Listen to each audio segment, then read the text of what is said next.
Good evening. The program is about to start now.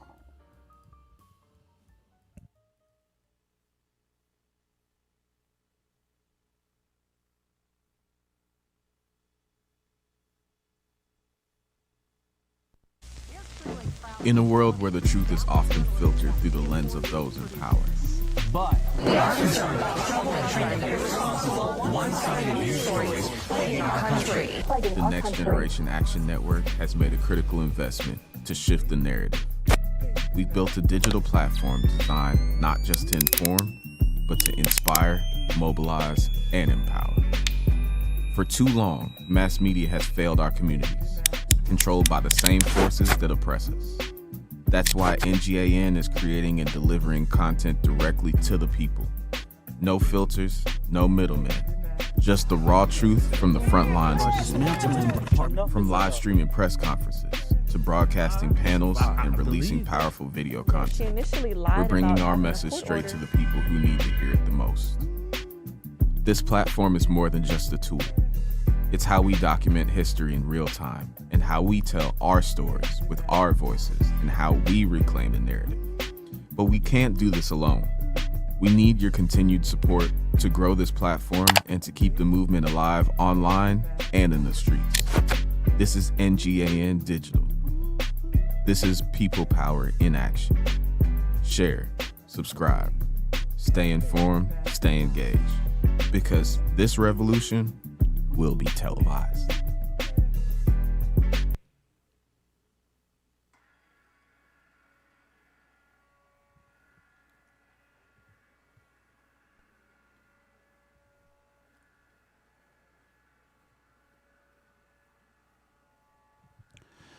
Good evening. I'm Minister Dominic Alexander, President and founder of the Next Generation Action Network, and I would like to thank everyone for tuning in, joining us for the inaugural Next Generation Action Network Social Justice Week. What we've been able to come up with from Monday till tonight is remarkable.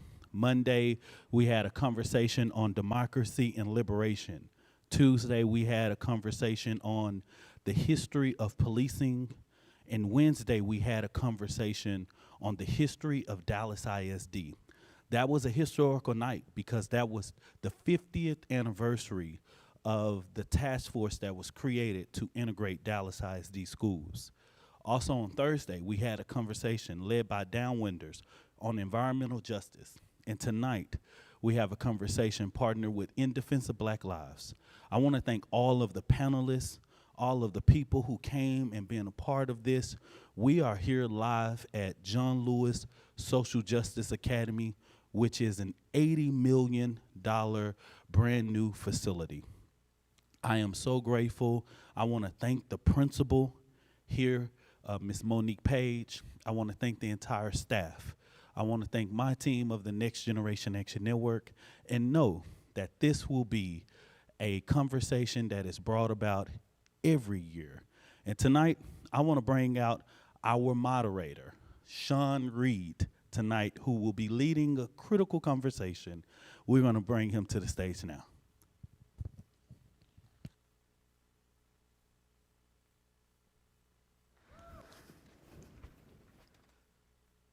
Appreciate you.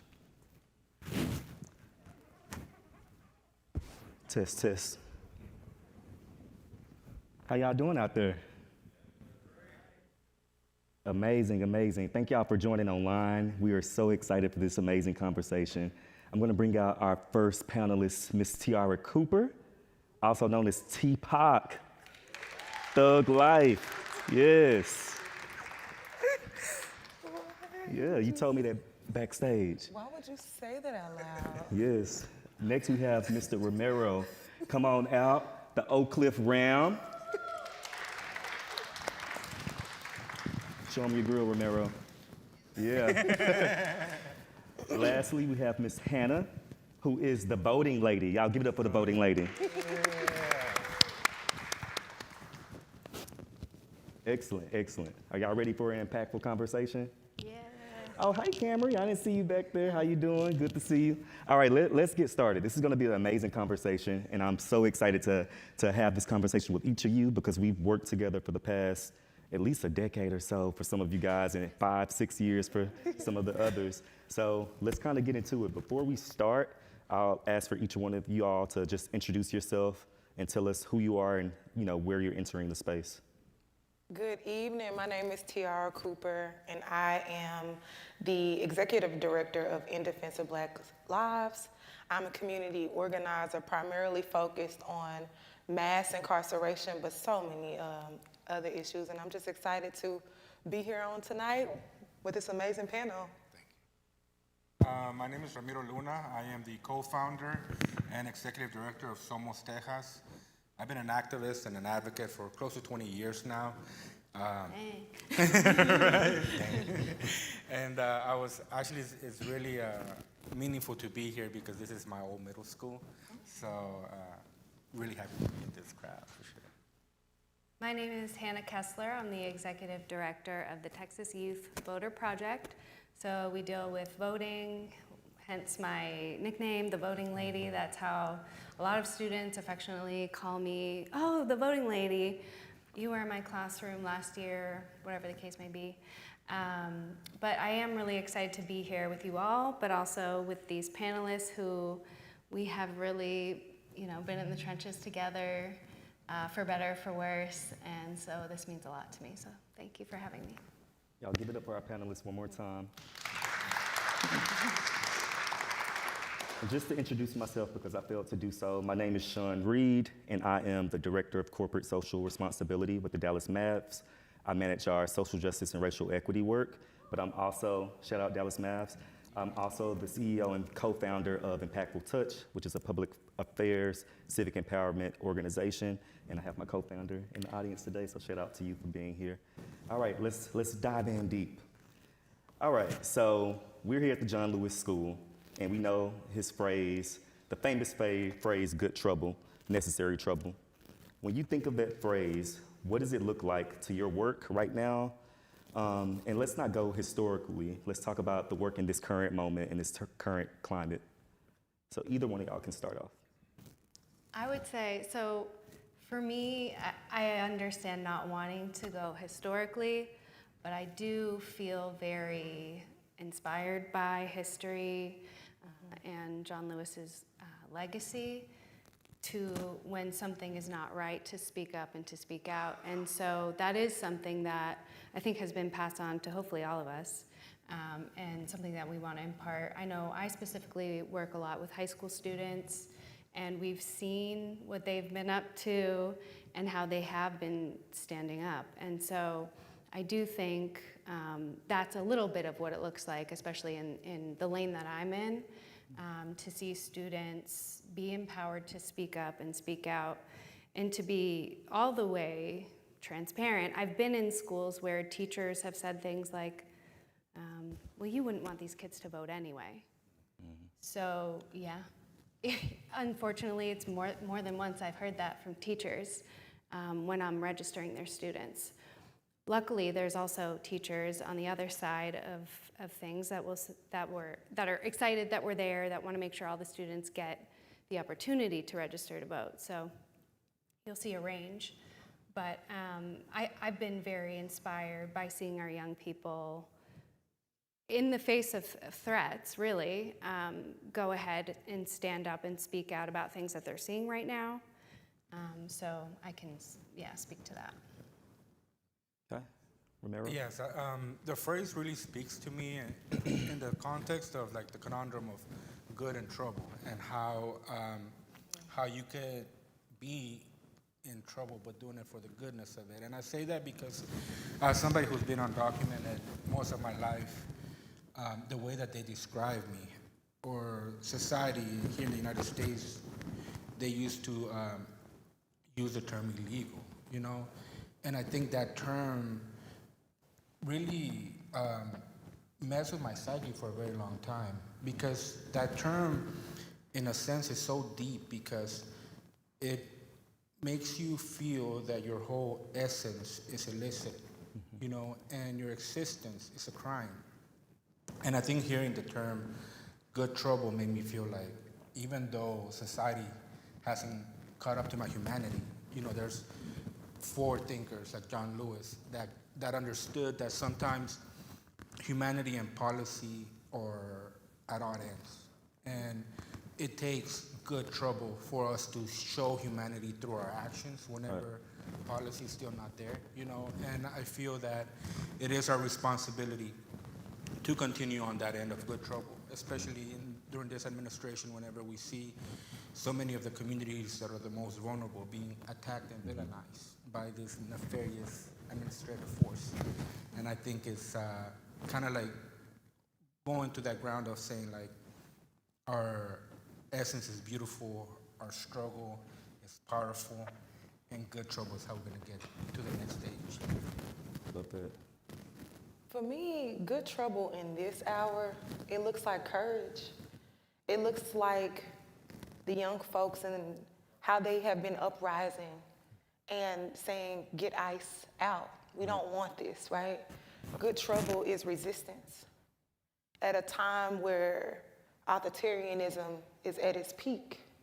And authoritarianism oftentimes requires for us to not only suffer, but suffer in silence and ignore the suffering of those around us. It requires for us to be comfortable within that and to act as though we are not impacted in the ways in which we are. And so it demands courage. And I love that the quote is like, not only good trouble, necessary trouble. Like, trouble is necessary. Right. And I also think that's a disclaimer that if you're going to get in this work, this justice work, it does come with some trouble. Like, it's not easy.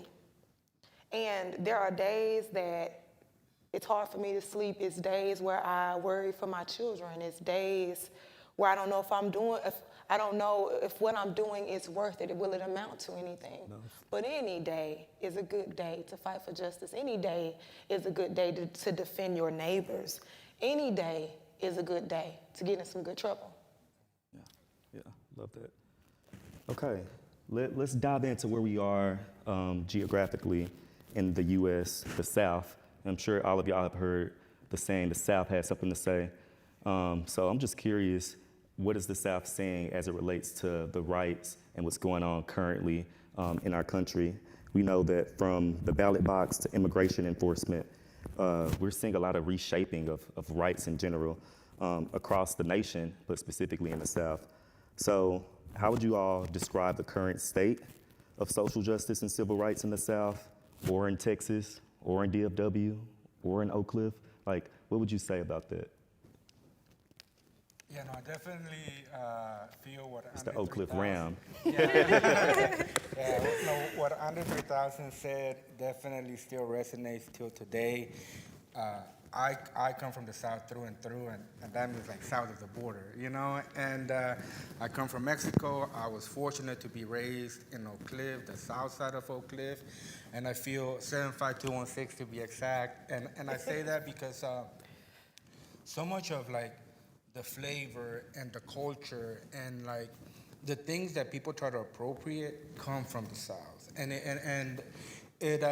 it's many ways we're the trendsetters, and the things that we do shape the whole country. And I've seen it time and time again, and I feel that a lot of times we've been taken, we've been forgotten, or our voices haven't been heard as much.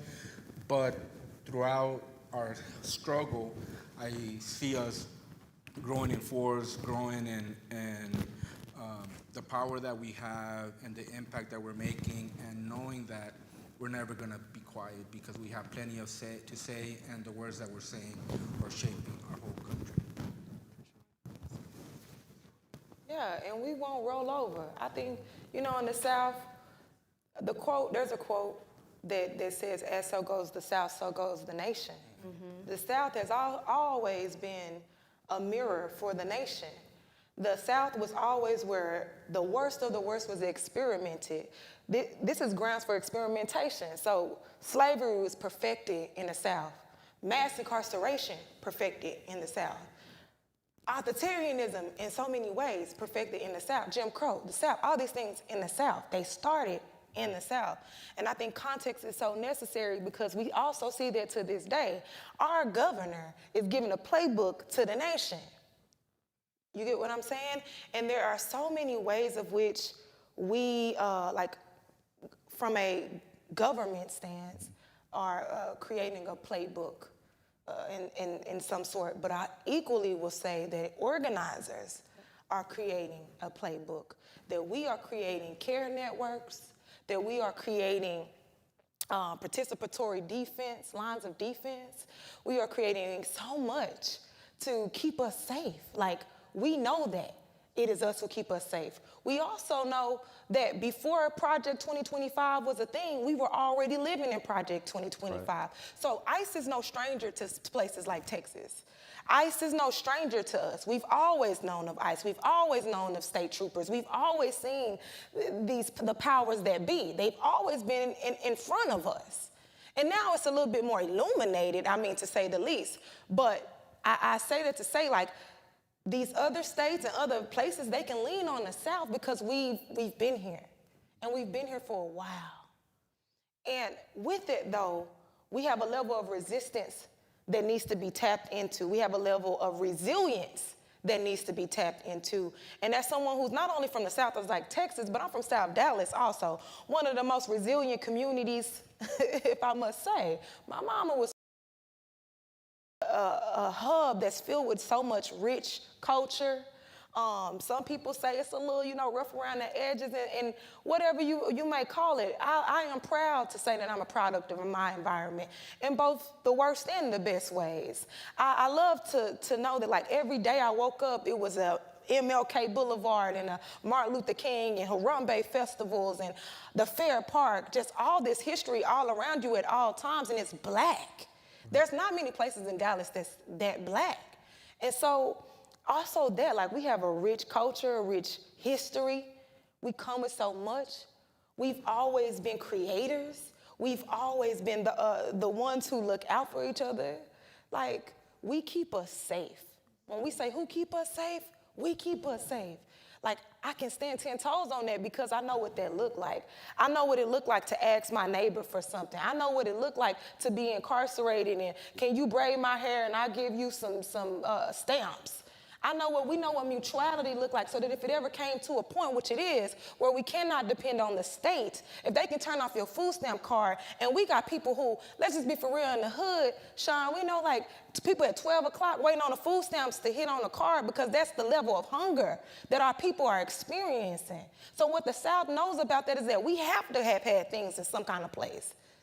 We have to know how to feed our people. We have to know how to take care of ourselves. We have to.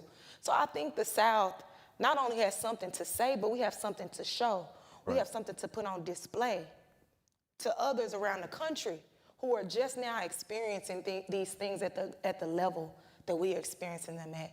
Yeah, and T, I think I'm gonna stay with you for just a little bit because you talk about all of the things that we're doing and we can do, but are we doing it with the investment of, like, national support? And if not, why do you feel that these national funders or philanthropists or organizations aren't investing as much in the South and Texas specifically as they are in other places in the nation? Well, yeah, Texas is considered not winnable. Texas, when you look at the country, it's like, oh, we can win over here. We can even win in Georgia. Let me just say, it's not just the South, but Texas is isolated geographically. Because it's like, nah, if we're going to put some money somewhere, we're going to put it where it is, like, winnable. And the thing is this, I always tell funders this, don't give me no money unless you can confirm to me that you will consistently pour into Texas. Texas requires deep investment, not no quick run up and run back. We're going to watch and see what you do in a couple days. You can't hover over us because these conditions were not created overnight. And I'm clear on that. So it's going to require time, deep organizing, deep investment. So put your money where your mouth is. Put your time where your mouth is. I'm big on those things. I understand why Texas comes last to a lot of funders depending on how they're looking at it. But I don't look at it the way they look at it. I think about the people, the resiliency. I think about all the things that I just named previously. I think about what I know and what I see. And if we just had enough, if we just had the right resources, we'd be able to turn things around in Texas and beyond. Thank you, thank you. And Hannah, I'm gonna come to you next, just kind of adding on to this in this conversation. I know you do a lot of your work with students. So how do you encourage and motivate your students in an environment where, you know, where their ideas and the things that they want to champion aren't being championed, and, you know, they're not seeing the victories? Like, how do you change that into? So I think right now with things that have been going on, I have seen a shift in students actually feeling more empowered with less, right? Like at a certain point, it was like, well, nothing is affecting me directly, is a lot of what we would get. Now they're like, shit is affecting me. They really understand how politics affects their lives because it's affecting their lives right now. So I definitely think things have shifted, and there's so many indicators of things shifting. So to me, sometimes when I think about even my start doing this work, when I think about my friends' starts of doing this work, it's never like a positive experience. It's always something terrible happened. I was confronted with the fact that politics affects me. It affects my family. And so, for better or for worse, that is how I've seen students come around to see, I want to do whatever I can. And I've had students reach out to me asking to volunteer their time, wanting nothing in return, because they see what's going on. So Yeah. That's good. Yeah. And it's just so wrong. And I think a lot of students have access through social media to see just ICE coming into schools and it being recorded, and people, families being torn apart. Yeah. All of these things is just so much more accessible now. Where, go ahead. it is. I mean, to wake up in the morning and watch a video of young kids running from fear that their parents are going to get deported, they're going to get deported. It's just such a crazy world to live in, really. Yeah. Okay, we're gonna go a little deeper and just kind of naming and staying with some of the harm as it relates to federal, state, county violence. I think sometimes when we think about violence, we think about the violence that's inflicted in communities, but a lot of times these agencies also inflict a lot of violence and pain as well that we don't talk about, and they don't make it to the traditional media outlets. So as it relates to state and federal violence, we know it can show up in a lot of different forms, right? From policing to detention centers to voter suppression to intentional strategic policies that were created, and just a whole bunch of neglect. What are some patterns that you see on the ground and kind of for the broader public or most people that they may not fully understand? Who is this? Is this for? Anybody can take this. Actually, I wanted to kind of like discuss how the organization came to be based on that question alone. Okay. And I say that because I used to be a political operative who ran campaigns and created Somos Texas for the sake of increasing voter turnout in the Latino community. And what the normal statement used to be was like, oh, you know, there's a lot of voter apathy. And that just never really, you know, sat well with me, because whenever people speak of voter apathy, you're blaming the victim of a system that was designed against us. You're putting onus on a voter who, by design, we weren't supposed to vote. Like, from the jump, it was like white men that owned land were the only ones that voted. And little by little, more and more freedoms came to be because we fought for them and we died for them. And we still have plenty of work to do to rectify the sins of not our ancestors, but the ones that caused those limitations to happen. And I say that because it's systemic in the sense that whenever the organization was first created, it was for the sake of voter turnout, but within the first year, we realized that that was doing a disservice because we needed to look at empowerment through a holistic lens by addressing the disparities that lead to lower voter turnout. In the sense that if you look at a food desert, that is the same place that turns out to be a voting desert. And so, and it's the same location that has less broadband connectivity.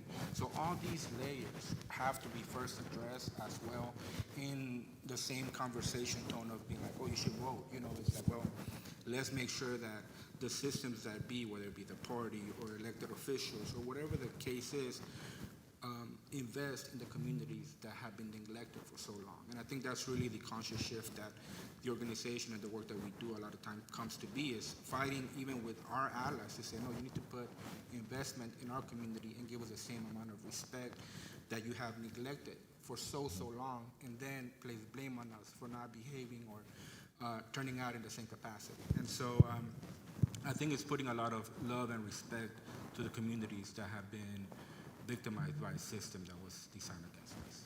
And would you say that more people are connecting these layers and these issues to like harm and federal harm, state harm, and things of that nature now? Yeah, very much so. I think they are starting to realize just how much power they have, not to be products of their environment, but also produce their environment based on the actions that they're taking. And I am loving seeing, just as Hannah mentioned, like so much activism, that just a surge of that has happened in the last, few years, especially in this administration. I think it's sad to see that there's been so much pain, but sometimes, Hannah and I talk about this a lot, about how the work that we do in many ways is alchemy, because we transform that pain into those elements of hope, and a lot of times in the same breath as alchemy, you have to sacrifice something of equal or greater value, and I think that sacrifice comes from the struggle that we are.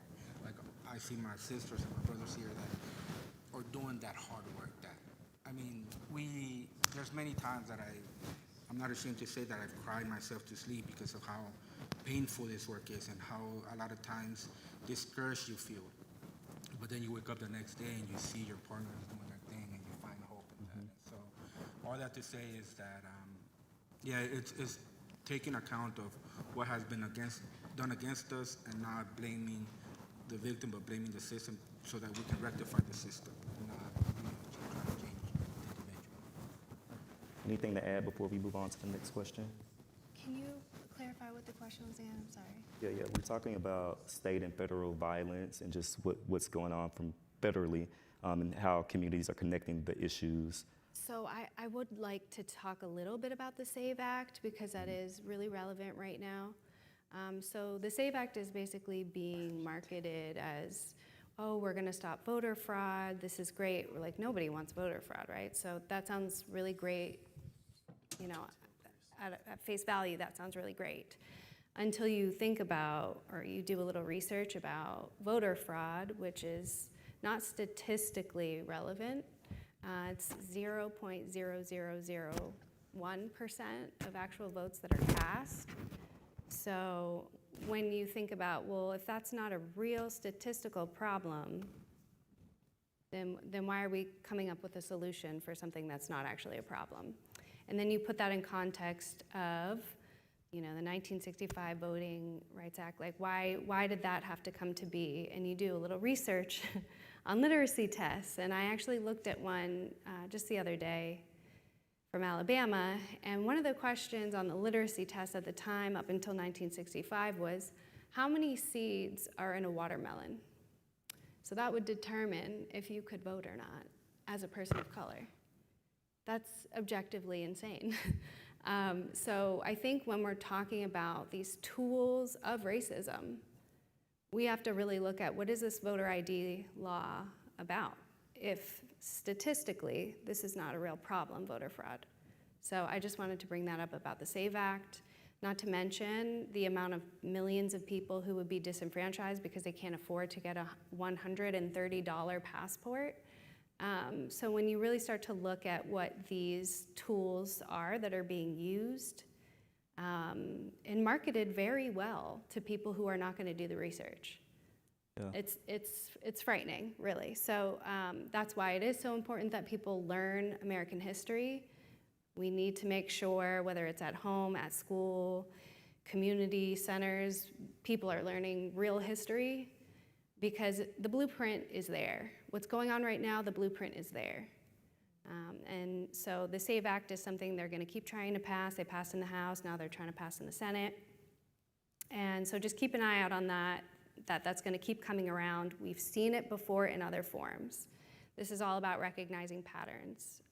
So that's all I really wanted to say. Oh, that's good. And it kind of leads us directly into the next question. We're going to pass this mic to Romero. Yeah, no worries. All right. Hello. Good? Good. Yeah. All right, cool. So the next question is Hannah kind of teed us up perfectly, because we're really talking about news media and the narratives that are shaped by news media. And you used the word marketing and marketed a lot. And a lot of times, elected officials have some of that influence, but also the news media controls a lot of narratives as well. And sometimes in those narratives, they distort or minimize the realities of kind of what's going on, particularly against Black and brown and immigrant communities.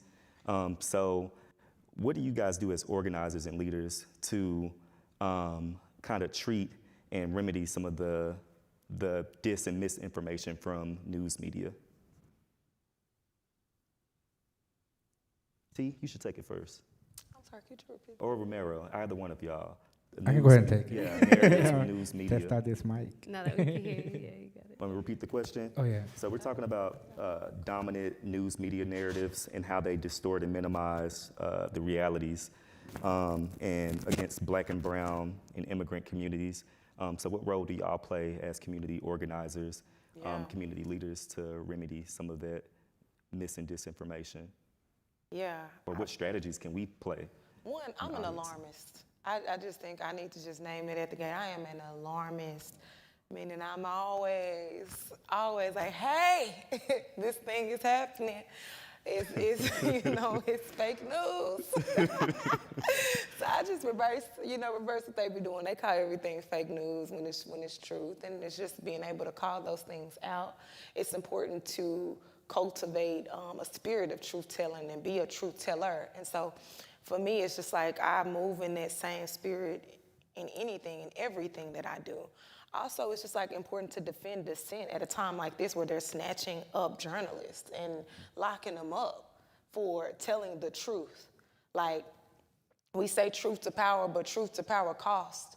It costs every time I'm out here on the platform. It costs when we at these rallies protesting. It costs to tell the truth. It's dangerous. That's another part of this good trouble, necessary trouble. Having a dream will get you martyred in the United States of America. And so it's necessary that, for one, you know the risk and the dangers, but for me, it's like, but you got to do it anyway. So yeah, truth telling and storytelling is so critical and vital. I use methods like social media, but really it's knowing your neighbors. It's having moments like this where we're at a town hall. It's using all the different mediums that we have. I mean, op-eds even. I do a lot of work around the death penalty here, not only in Texas, but throughout the country. And there's always like a dominant narrative, right, that we have to combat.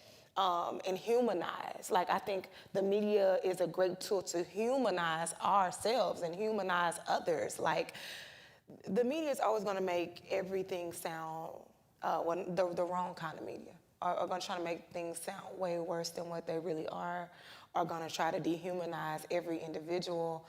They're going to try to make, us divided versus united. And create these themes that make us fight up against each other versus saying, your fight is my fight. You are my brother. You are my sister.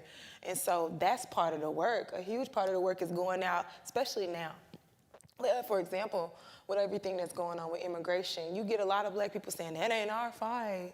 That ain't our, even with the elections, Black women, we can lay down. No, we can't.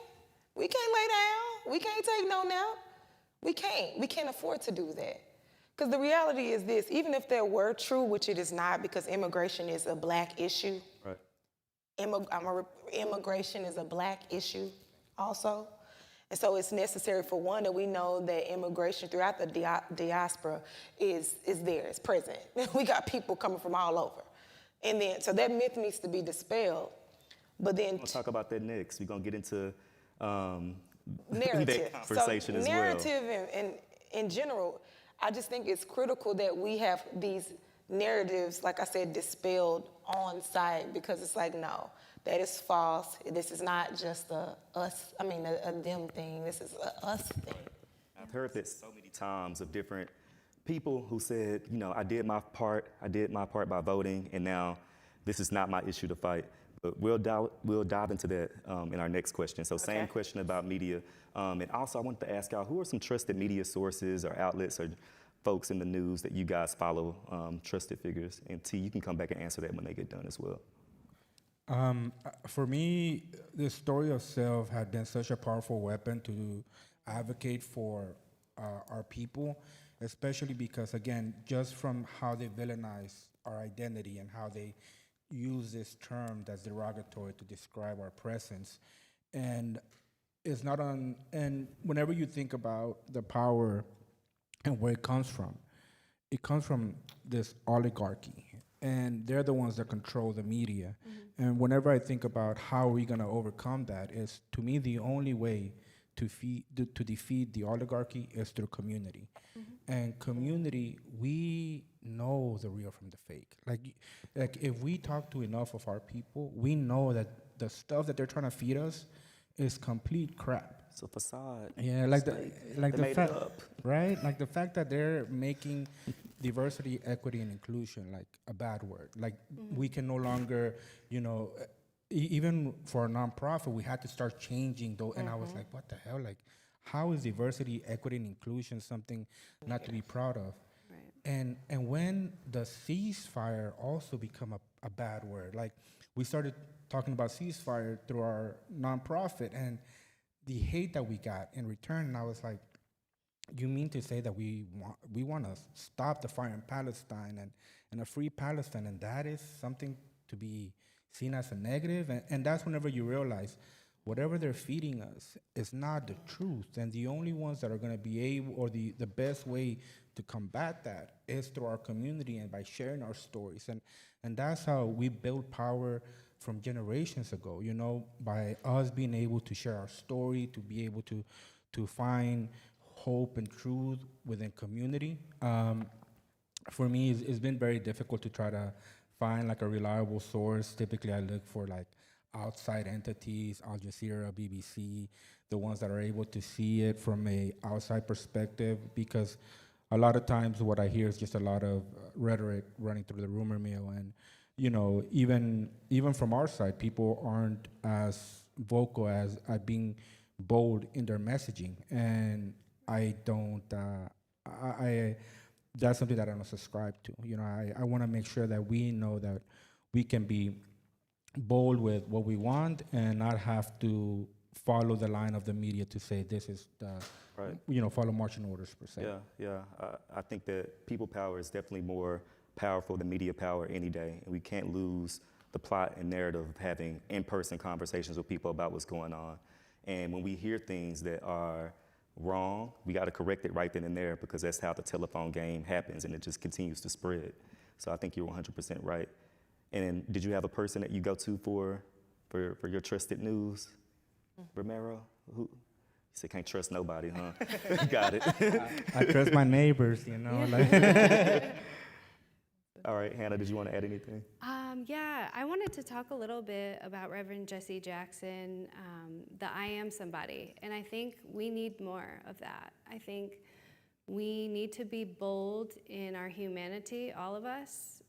To me, that transcends hate, and I think the Super Bowl was a great example of that as well, where when the messaging is about whatever your culture is, whatever traditions you have, be proud of who you are.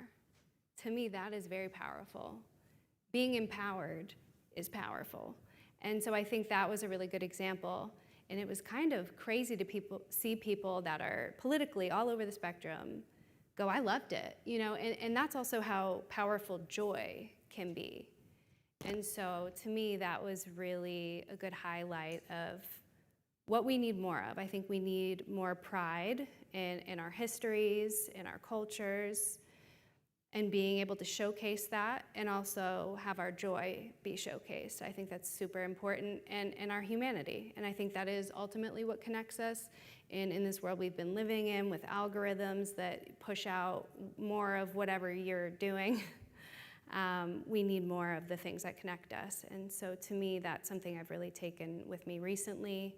and also the Reverend Jesse Jackson, I Am Somebody.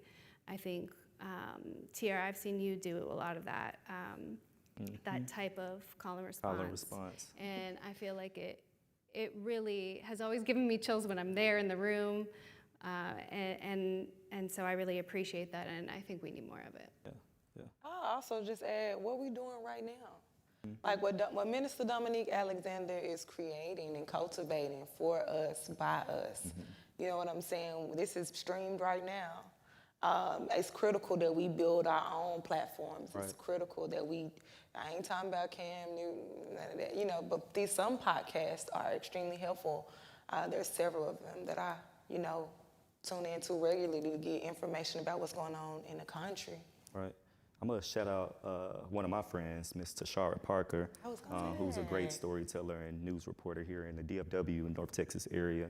But also, I find myself listening to Consciously. I know Consciously. Consciously, yeah. And I can't think of Lene, she says, I know you're talking about. it's Friday, I'm gonna keep it black, but I'm gonna keep it brief. Yeah, parking lot. Parking lot Pippin. her, and a few other folks. Ola Yemi is one of my faves. Miriam Kaba. Miriam Kaba is also an author, but she does some speaking and teaching. But Ola Yemi, I follow everything. I love Substack. Substack is like some place that I've been going to lately. I'm kind of old school. I'm not a Twitter head, but Threads. Ooh, I love Threads. Fuck with Threads, you know? Yeah. Everything gotta be, I don't like all that loud stuff sometimes. Right. And so anyway, I get my media from different sources, but vetted sources like the Movement for Black Lives, my political home, and so many of the folks that are connected to the Movement for Black Lives have information throughout the U.S. And I'll say, no matter who you're getting your information from, just make sure you guys are fact checking, making sure that the people who are reporting are doing their due diligence to make sure that they're reporting correctly and not just trying to be a moment and be first to report it. So Make sure it's not AI. yeah. Or Candace Owens. Or what else? Look, I only know AI. What's the other one? Candace I only know ChatGPT. I said Candace Owens. Oh, Candace Owens. Got it. I will say, I watch everything. Or, I try to keep a pulse on I do too. all walks. Amanda of- Seals, not her either. Yeah. All right. Right. You're crazy. All right. So let's talk a little bit about interconnected struggles as it relates to like immigration, justice, and Black liberation. And I think a lot of times, like people see these two things as two separate fights. So where do you see the deepest intersections here in the USA as it relates to the immigration fight, but also the Black liberation? And Tiara Romero, I think. I think Romero can pick it up because I kind of went in. You want to go? You can go. All right, Yeah, I can I'll go come ahead and after go. you. Yeah, and I, I'm loving the fact that I can talk about intersectionality with a grill on. Yeah. Because if that is not intersectionality, I don't know what it is. And especially speaking in the school that helped make me, there were a lot of Black women and Black gentlemen who were my teachers, whose words still resonate with me today that taught in this school. Miss Wright, Miss Fudgen, Mr. Shaw.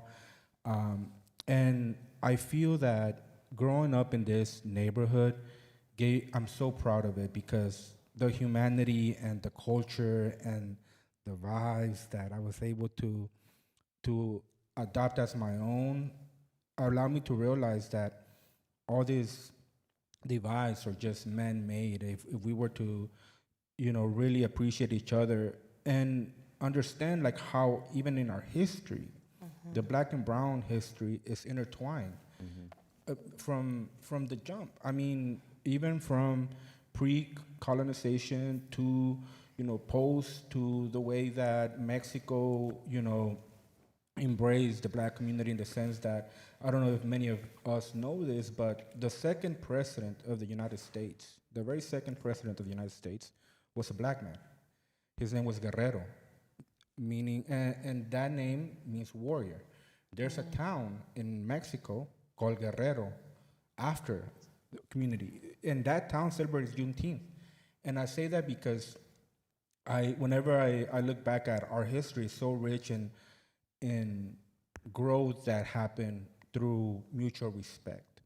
And I feel that how we're gonna overcome this opposing nefarious power that comes against us, that tries to divide us, is by relying on who we are in our humanity, in our culture, where we come from, our history, and it's always been intertwined.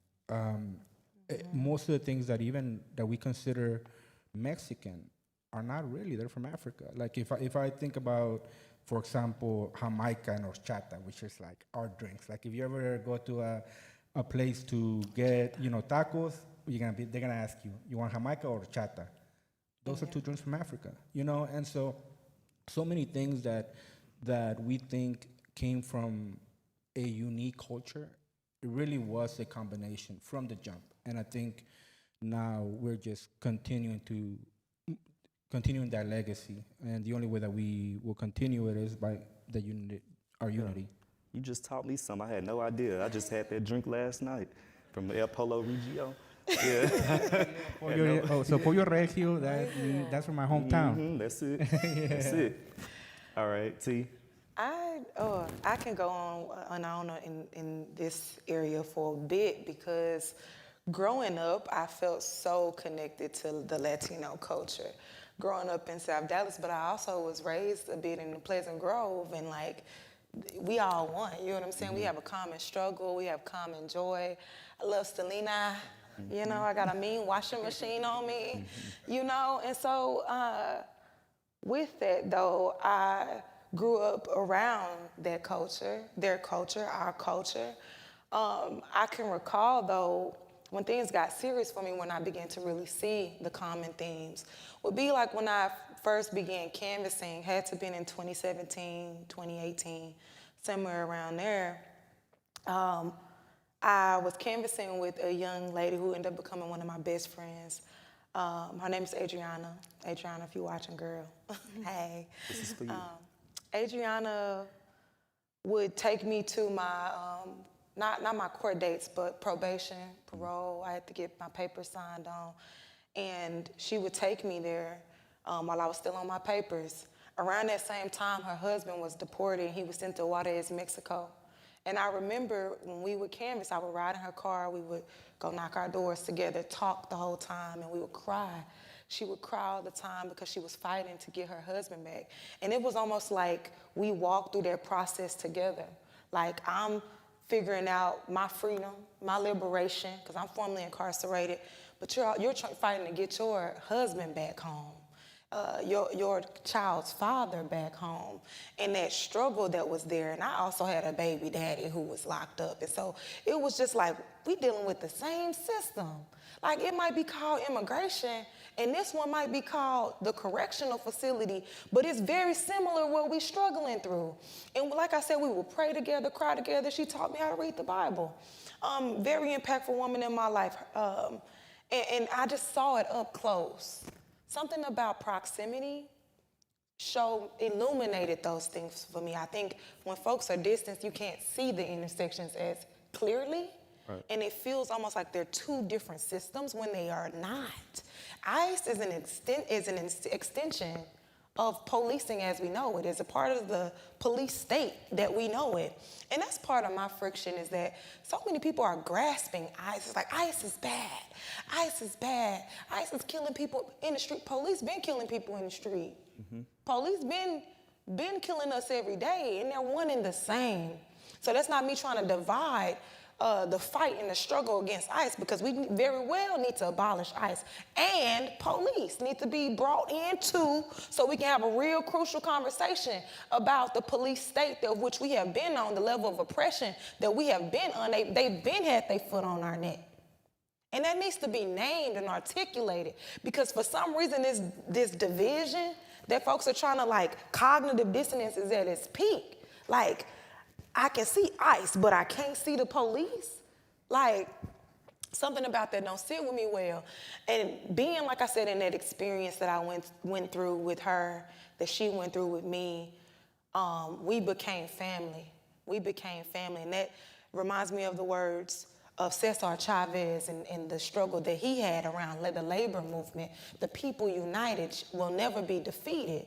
and why they came up with that, and why they knew it required all of us to get free. Until all of us are free, none of us are free, and that still stands. It requires solidarity. Like, for me to be free requires for you to be free. And that's just what it's always going to be. Unless you want to be an exile somewhere, your family's still in places that are, you know. Anyway, I can go on and on about this solidarity movement. Yeah, let's go deeper on solidarity, because that was my next question. And really, I wanted to touch on anti-Blackness and anti-immigrant policies and systems, and really just how they reinforce each other, but you kind of hit on that. Yeah, but let's talk about solidarity. What does that really look like in practice in our communities? I wanted to touch on, bringing it back to Reverend Jesse Jackson, first touching on Fred Hampton and the Young Lords, the solidarity there, and then carrying it on with Reverend Jesse Jackson and the Rainbow Coalition.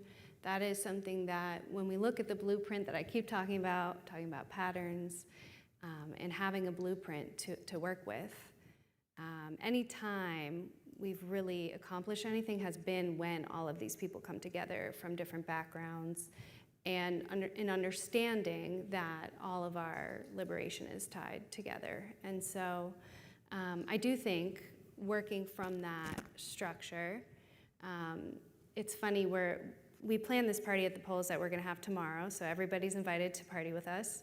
It'll be 3 to 7 at Martin Weiss. But when we were planning having this party, we were like, we really want the vibe to be Black and brown. We want to make sure that that is where we're providing an opportunity to come and vote and have a great time. And so I think a lot of the frameworks that we work with in all of our work, respectively, it has to be through that lens. It should be through that lens. It has to be through that lens, especially if we all have the same goal in mind. So I do think that framework has been established for a long time. It has proven time and time again that that's how you actually get anything done. But more than anything, it's a pleasure. I mean, being able to learn, right, about different cultures and see the beauty in different cultures is really a pleasure in life. So that's kind of how I see it. Yeah. I think before I go to voting rights and a few more democracy questions, I have one final question on like safety and accountability. I heard T say this in a few of her speaking engagements. She say not just in defense of Black lives, but in care of Black lives. Like, what does that actually mean? And if we centered care and community accountability, what does safety look like when it's not rooted in traditional policing and punishment and exclusion? Because I don't think people can visualize it because this is all they know. So can you explain kind of what all of it looks like in theory? Paint the picture for the people. Ooh, okay. In care of Black lives was just birthed. I think one day me speaking, I'm like, we're always in defense. We're always on the front line. But we cannot do this work without care. Mm-hmm. And it became like clear and evident that we needed to center care and ground ourselves in care if we were going to fight for the long haul. And what that looks like as it relates to safety and public safety is, for one, we got to dispel a lot of myths around safety. People, when we talk, I'm an abolitionist. I think I should have named that when I came in. So I definitely want to erase the police state in all of its ways, because I think there's a false sense of safety. I believe in that. I believe that the prison industrial complex does not do what a lot of people believe that it does, meaning you can go to prison today. It does not offer accountability. It does offer punishment, but it does not offer accountability.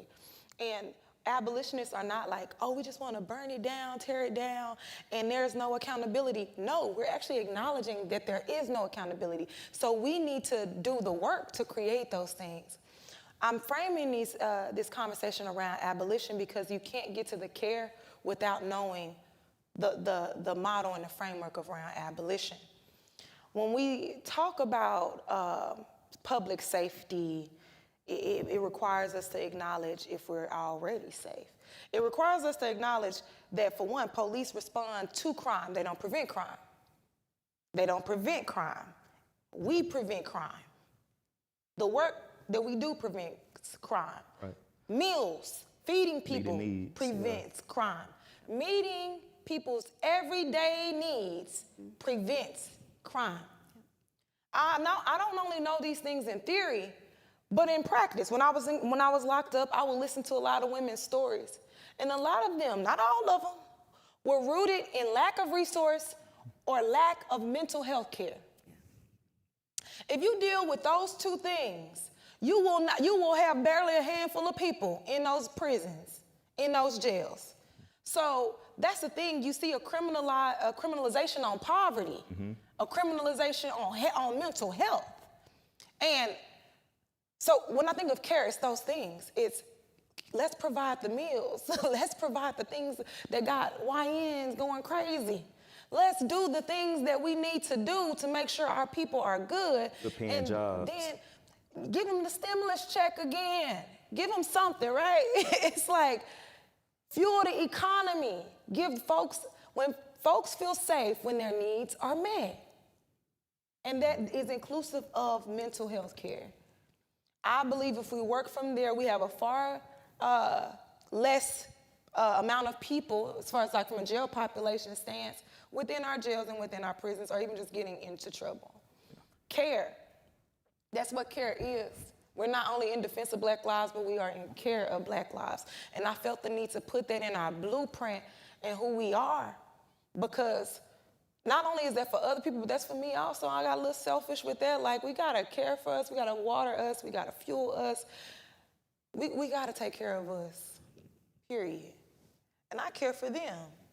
We care for each other. We have a lot of fun. We experience joy. So that's another thing too. Like, sometimes it's like, oh, we have a charismatics practice. Yeah. Sometimes it's like we're doing yoga in the park. But sometimes it's like we just finna go play bowling. We finna do some spades. We finna do some real blackity black just stuff. We just finna have fun, because that is caring for our people too. I wanted to just mention, because you're wearing a Tupac sweatshirt, when you were talking about when you were talking about what is it? There's a war on drugs. What is it? Hold on. Instead of war on poverty, there's a war on drugs, so the police can bother me. Yeah. As soon as you were talking about that, I was like, the Tupac stood out. Yeah. I love that you brought up Tupac, though, because my grounding song, if anybody notice about me, is Thug's Mansion by Tupac. And Tupac, he paints this picture for the people who don't know. I can't do that right now. He talks about, I'm tired of getting shot at, tired of getting chased by the police and arrested. We need a spot where we can kick it, a spot where we belong that's just for us.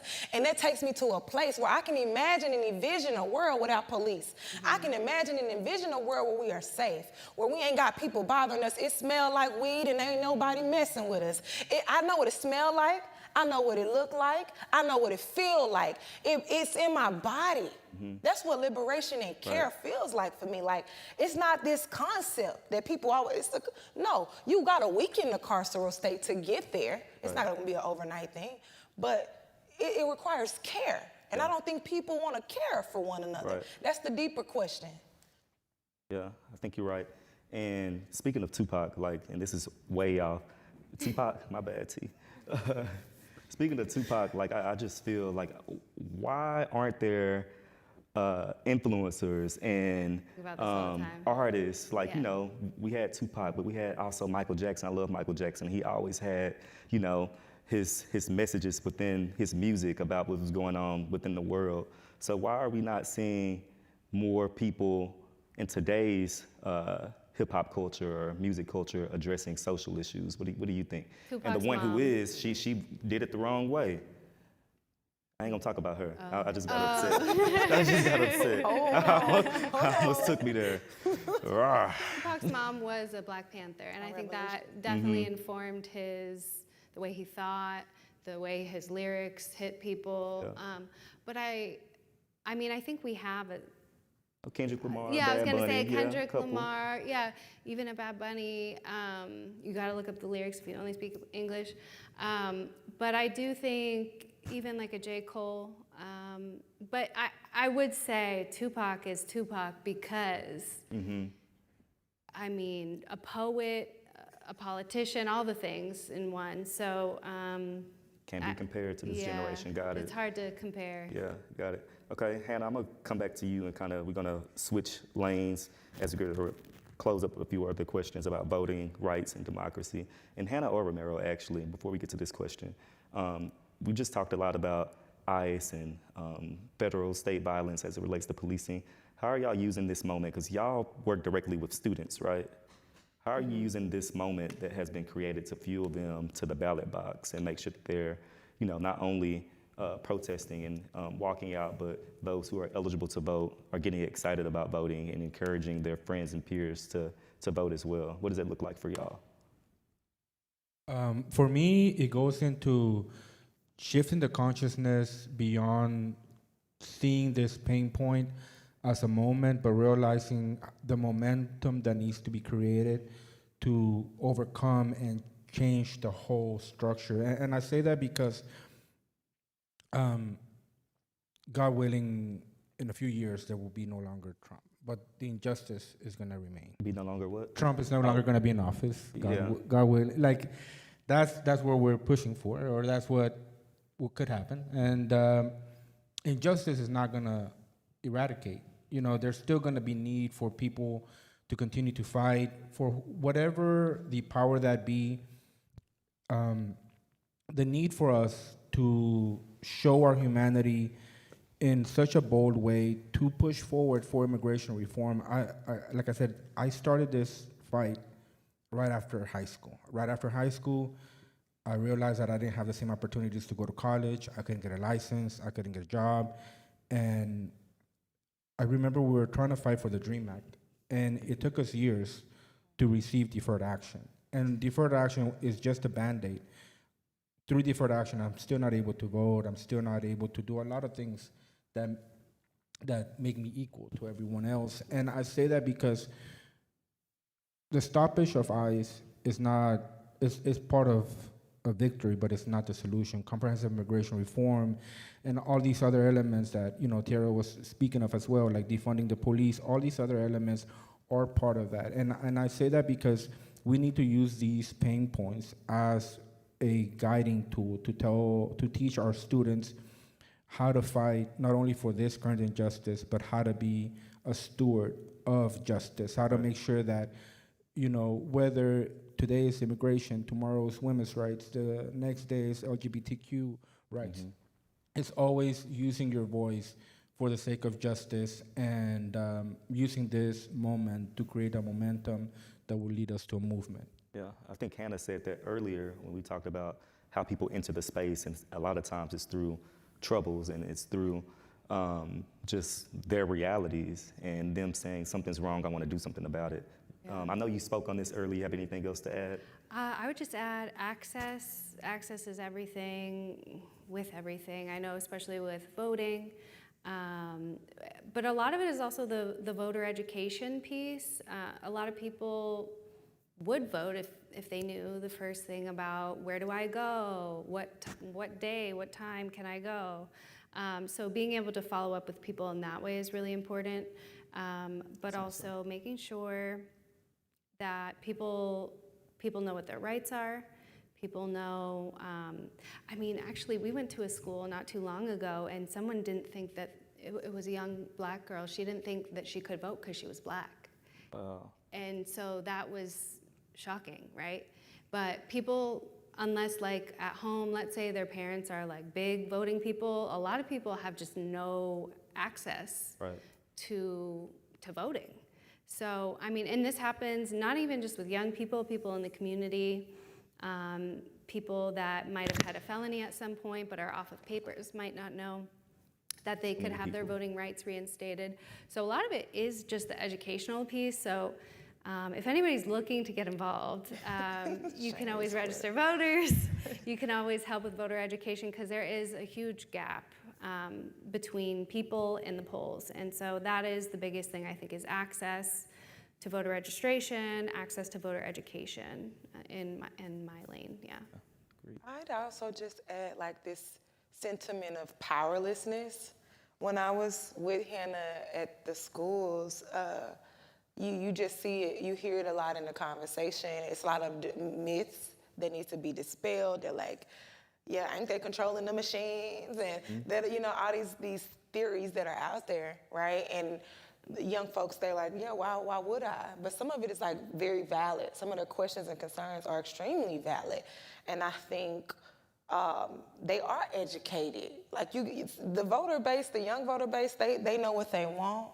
They know what they want to see. And they don't believe that the vote is the system or the metric to get there. Right. So I oftentimes say, you know, vote and, because voting is one way that we can materialize certain conditions. I think us as a people, but especially our young folks, have been brought into this thing that we all probably were brought in, is that like, oh, voting changes everything. No. Voting changes some things, and I think we have to be, and I'm going to state this every time I can, because we must be brutally honest with what voting can and cannot do. Also, the powers that be, the branches of government, you got folks who look, when you knocking on doors, will be like, yeah, because the president, and we talking about a local office, or it's something that a local office handles versus a federal at a federal level. So it goes back to that educational piece where it's like, do some political education and guidance while you're doing a thing. And lastly, our young folks the parties feel like they are entitled to our young folks. Yeah. There's a level of entitlement there, and I feel that the young folks are saying, no, meet us where we are. Meet us at our issues. Like I said, young voters are not ignorant. They know what they care about. Right. Meet us at Palestine. Meet us at the issue and the margins of immigration. Meet us at where we are. Y'all want to tell us this lesser of two evils, and we're not going for it no more. Like, these crucial conversations need to be had, and our young folks are saying, no, y'all got to come on with it. And I don't belong to no party. I belong to the people. Right. And ain't nothing wrong with that. That entitlement has to, we're approaching a time where none of that entitlement is going to matter anymore. Because people feel the conditions. People know what they wake up to. People know what's at their front door when they wake up. So all of that, I gotta go vote because of this, that, and the third. You have to meet me there. You have to meet me there. Yeah. You know, I got a question on how the more senior voters, they try to guilt you into voting and say, you know, it's your obligation.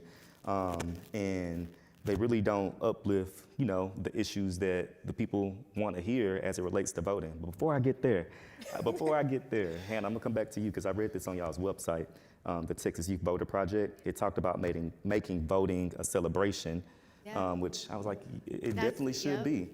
So how do we shift civic engagement from an obligation that some of these people put on us to a cultural norm specifically for young people and all people? Culture. I think culture, the arts, creativity, I think all of that is so important to infuse the work, because you don't want it to feel sterile. And I think that a lot of people who have done voting work, you can feel that it feels sterile. Yeah. Like 10 times out of 10, it does feel that way. And so it doesn't feel as exciting. And so I do think, in my eyes, my vision of what makes voting fun, I'll give an example. When we went to something, we had tacos, we had some drinks. I was about to talk about and then, that. and then we went and voted, and I was like, this is the best voting experience I've ever had. Like, and so it is fun when you make it into a celebration rather than I'm just gonna go by myself. So yeah, I think being able to have it infused with things that are joyful, and this is kind of my theme for the night, right? Is like, joy is important, it's powerful, and I do think it's what's gonna, you know, progress things forward in a good way, is through love and joy. Yeah, I think the people on this stage have done so much together and individually as it relates to this. Like, I remember when I was civic engagement chair for the DFW Urban League of Professionals, we created a early voting day party. And I remember watching Insecure and saying, I want to create like Issa's Block Party for voting. But even before that, we did karaoke. We did karaoke, then went to go vote right there at the West End, voted right there at the George Allen Courthouse. Just last year, we were at 4 Oak Cliff. We had Yellow Beezy, South Oak Cliff Band, like, was it Melina or Sunset? Yes. Sunset. Sunset. Yeah, little, I ain't gonna say it wrong, but we had all this different parts of culture incorporated with voting. So think about that being your first voting experience, and how do we keep stuff like that going? One, we need funding, but Yeah, funding, and this is an ongoing conversation we've had because this is something we do talk about is like, we want it to be fun. I mean, we really enjoy having fun as it is, and that is something that if you can bring it to the work, it makes the work so much better. Right.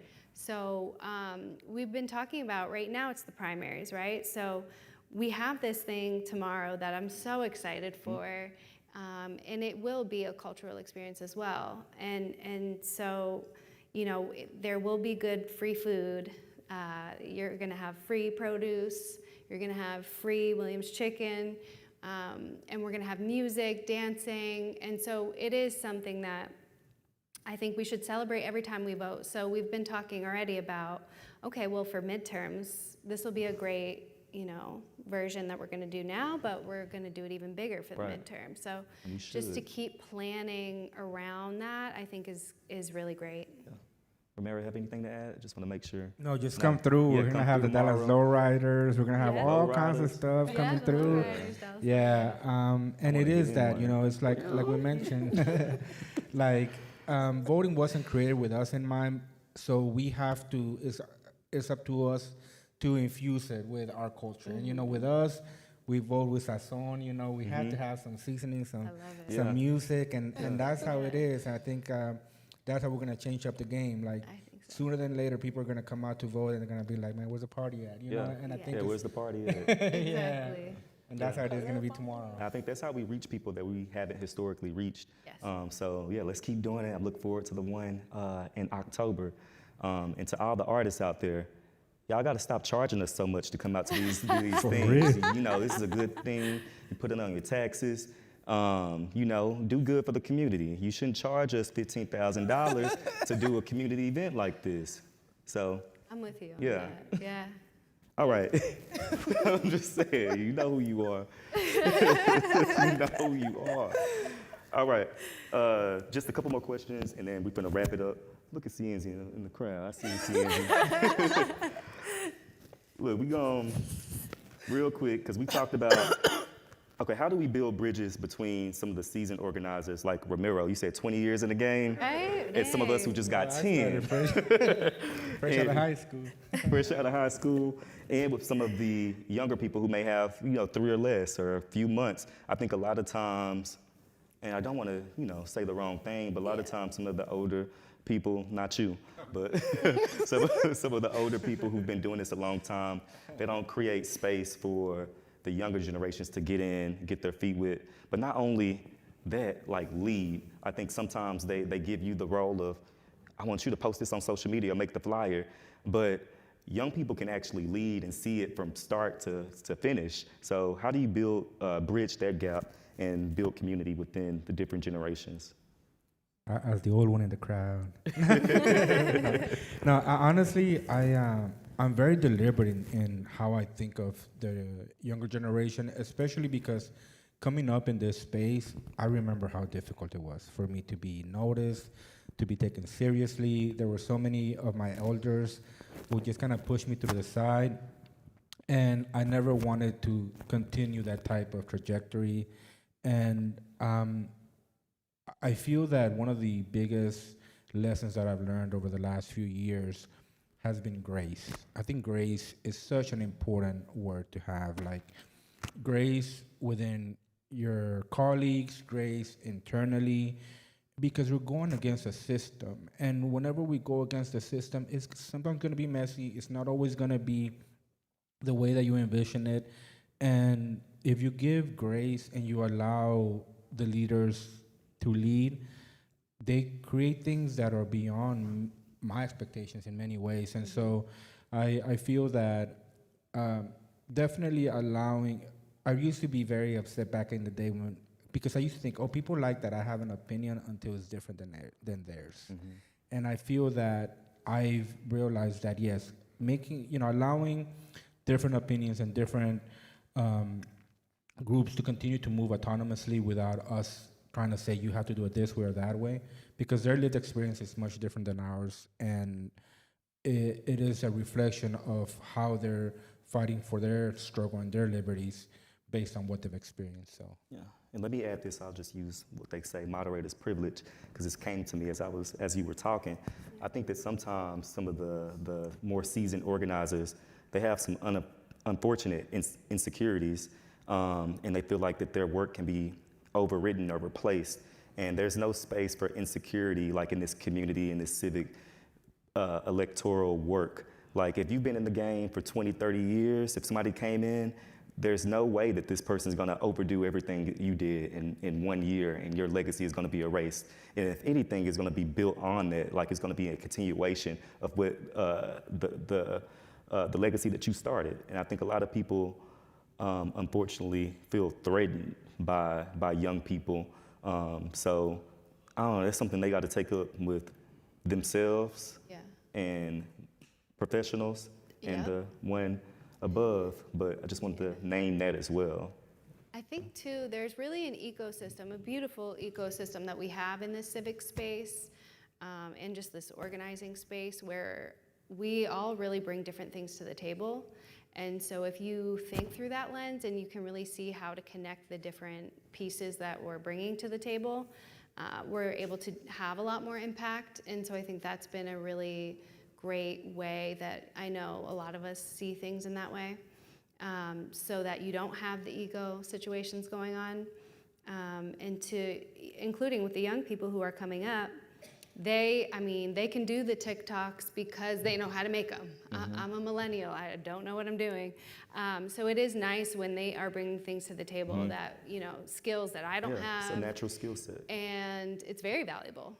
And so to make sure that they understand how valuable what they're bringing to the table is, and then of course if there's any skill sets that us millennials have to offer them, to of course be open with that as well. But I do think as young people come in, they have more that we're not able to do, and it's great to welcome that with open arms. And I have seen firsthand organizations that didn't do that, and it's very apparent, right? Because then they age out and are no longer relevant. And so it would benefit everybody to be very open for whatever skills people are bringing to the table, young folks are bringing to the table, to definitely value that and utilize it, really.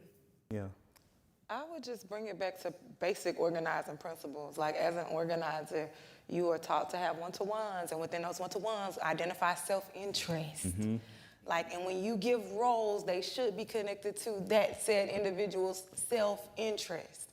Like you're not just giving out, any type of roles, but it should and ought to be connected to self-interest. I named that framework because within that, there is a ladder of engagement. There should be a ladder of development, of development along the way. With our young folks, for one, there's no social change movement that existed that was successful without young folks, that wasn't grounded in young folks and student-led movements that have been successful in this country. I would also just name Ella Baker. Ella Baker tells us and teaches us that a portion of this mandate of organizing is to work our way out of a job. She says that our job is to work our way out of a job.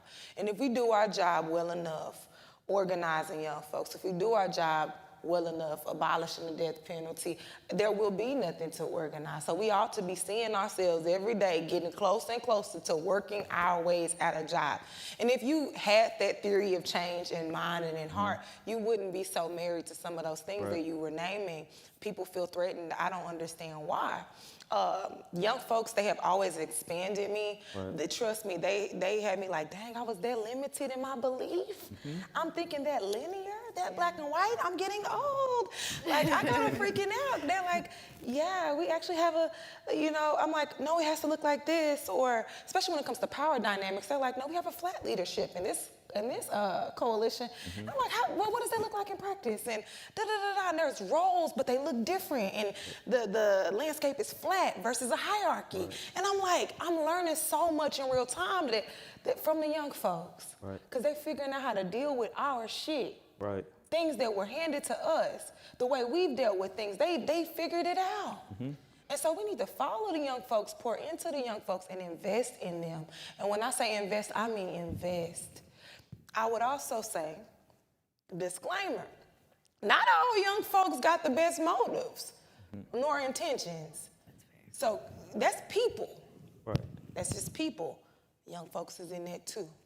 So vetted young Everyone folks. needs to be vetted. Vetted. This work trained, is supposed to be protected. rigor. There's a level Yes. of rigor required to do this work. And so I feel the need to name that too, because you get a lot of folks, so these young folks, they want to come in and earn $90K their first day, and I need 10 days off the first. That's not how this movement works. So we got to keep it a band too. This requires struggle. Be prepared to struggle and struggle principally. Like that is required in this movement. Rigor, study, all it's a requirement. And before I ever got paid, I did it for free. Right. And so if you're not willing to do it for free, you don't need to be up on this. I'm sorry, you don't. Yeah. If you're not willing to bleed for it, I'm sorry. And that's why our elders, they freak out because, voting was their thing. They had dogs up to their kneecaps for voting. This is real. This is real. So young folks, we need y'all, but we need y'all coming correct too. Let me say, because people looking like probably online, like, I thought these were the young folks. No, it's not us. We're not the young folks. These needs are. Look, Let's not age ourselves. I'm just saying, we're not the young folks. Even when we were here Monday, somebody said, it's y'all, and it's not us. It's people who are in their 20s, people who are 18, people who are 17, who need to be given a chance and an opportunity. We all in our 30s. Romero's 40 what? Dominique 57. Like we're the old people now. And the one thing I'm gonna say before I go to the final question, I see him there. I ain't called out his age. Now he coming to cut us off. Is one, be in alignment. Like that alignment is gonna keep you grounded like every time. But also the alignment, but the progression also motivates you. Not just the progression of your personal development, but the progression of how your work has moved the needle. So just remember that. I think we have to go to questions for the audience, but as we close here, what advice would you give to people as they're feeling overwhelmed in today's society and in this civic space, or they're asking themselves the question, where do I go from here? Where do I start? What advice would y'all give to the audience and the people who are listening online? I would say just be curious. I would say lead with curiosity, and just show up. I think a lot of the work we do is just showing up and then seeing how you could fill the gaps, and using your skill set the best ways that you can to be helpful. I think that's a great place to start, is like knowing your skill set, right? Knowing what you have to offer, or you could figure it out along the way. I'm really happy that we use the term joy often in this conversation, because internally within the structure of our organization, that was one of our mantras, that in this space, joy is going to be part of the revolution and rest is part of the resistance. And I say that because that's not always how I used to live my life, because this work is very heavy, and a lot of times there's a lot of heavy emotions that come with it, and we need leaders to stay the long course, and we need leaders to be healthy, to have balance and centeredness, because it's difficult out there. And so relying on those two elements to get us through these difficult times. And again, the only way that we'll defeat the oligarchy that is through community and just relying on each other. Yeah. See? We who believe in freedom cannot rest. We who believe in freedom cannot rest until it comes. Until the killing of black men, black mothers' sons, is as important as the killing of white men, white mothers' sons. We who believe in freedom cannot rest We who believe in freedom cannot rest until it comes. That would be my closing words. We who believe, we cannot rest. In the words of Ella Baker, until our blood means the same as their blood, we cannot rest. You're right here, my sister. Right. All right, so I think we have time for a couple questions, right? Just two? I think it's done. It's time. All right, it's 8 o'clock. It's time. Somebody tell me.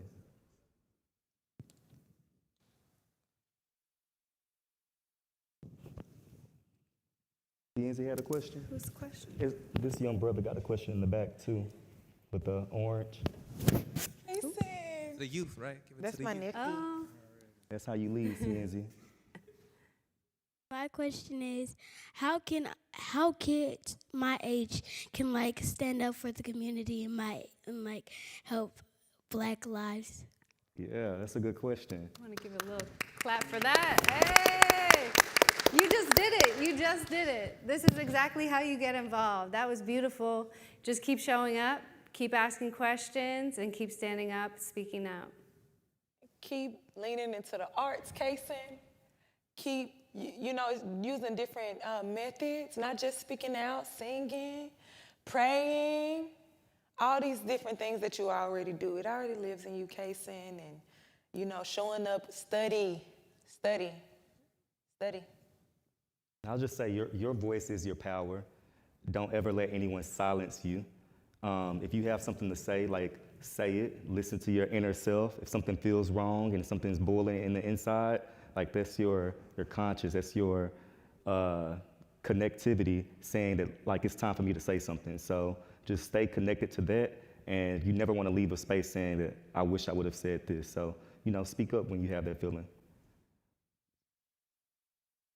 What are some affirmations you guys live by to stay truthful to the movement? Repeat after me. Power. Power. Power. Power. Transformation. Transformation. Transformation. Transformation. And miracles. And miracles. I want it. I want it. I need it. I need it. I gotta have it. I gotta have it. Power. Power. Power. Power. Transformation. Transformation. Transformation. Transformation. And miracles. And miracles. I want it. I want it. I need it. I need it. I gots to have it. I gots to have it. All right, T-Pop. Cienzi? I thought that was 2 questions, right? That was No, you the last one. And I see Nick back there. He leave. Any questions? Oh, okay. Okay. What's up, Nick? It's all you. Wow. First of all, thank y'all for doing this. On a Friday night, y'all could have been outside, turning up, but this is a much-needed conversation. So, first of all, thank y'all for what y'all do. I've gotten a chance to watch y'all from afar, each and every one of y'all's journey, and just seeing the impact that y'all having. So I'm just super proud to be in this room with y'all. So thank y'all for what y'all do, seriously. My question, that was a good lead into the well, my question is, we're in 2026. We're in a time where facts have become opinions, opinions become facts, and what is something that gives you hope? What is something that gives you inspiration to there's better yet to come? I know for me, the work that all of us are doing gives me hope. Being able to be in community with other organizers is something that continues to give me hope. Seeing volunteers volunteer their time not getting paid to do work that's really important gives me hope. Seeing the students stand up for what is right, that gives me hope. So to me, I think we're very lucky in a lot of respects, one of which is we get to have a lot of hope compared to people who are just watching the news, right? Mm-hmm. And so, yeah, I think we tend to be more inspired than just people who are not necessarily in this space. And I always capitalize on, I always say, small wins build momentum. And a lot of times we miss the small wins and the small opportunities because we're so macro that we're missing some of the micro things that we're accomplishing day to day. Like going from 10% voter turnout to 12% is a win. Increasing voter turnout at 75216 is a win. Yep. The Crown Act, getting that passed locally, but then also state, that's also a win. I think sometimes we're missing those smaller wins. Even creating a National Urban League affiliate here in Dallas, that's a huge win. Like really celebrating those wins and letting those wins kind of snowball effect into like the larger snowballs and building momentum that energizes me and excites me. But also seeing you guys be energized and like excited about the work, like it keeps me going too. And this community, it keeps me hopeful. Did y'all see that detention center that was finna be built? The concentration camp? Exactly. That is no longer happening. And, you know, in our city, the folks are uprising, the folks are resisting, the students are walking out saying, fuck 12. Like, that gives me joy, it gives me energy, it keeps me going, it keeps me hopeful to see folks uprising and saying, nah, that regime ain't working. That regime ain't gonna work over here, not like that. Yeah. Okay. All right, so that's all the time we have. Y'all give it one more round of applause for our panelists. Thank you so much. Thank you to the Next Generation Action Network for this opportunity. We hope that y'all follow on social media and follow each of our panelists on social media as well. We'll be around for 5 to 10 minutes to talk to y'all afterwards. Have a good night. Good night. That was so good.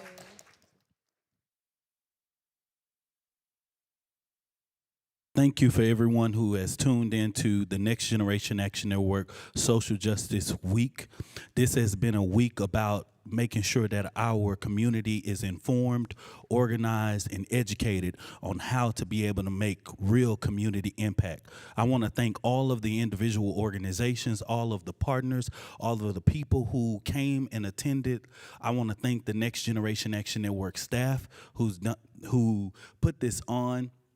This was about making sure that we can have these critical conversations, be at the comfort of your home, whether you can attend.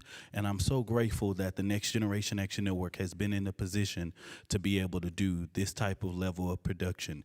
This is the inaugural Social Justice Week here at the brand new John Lewis Social Justice Academy, and I hope that every year we're able to do this.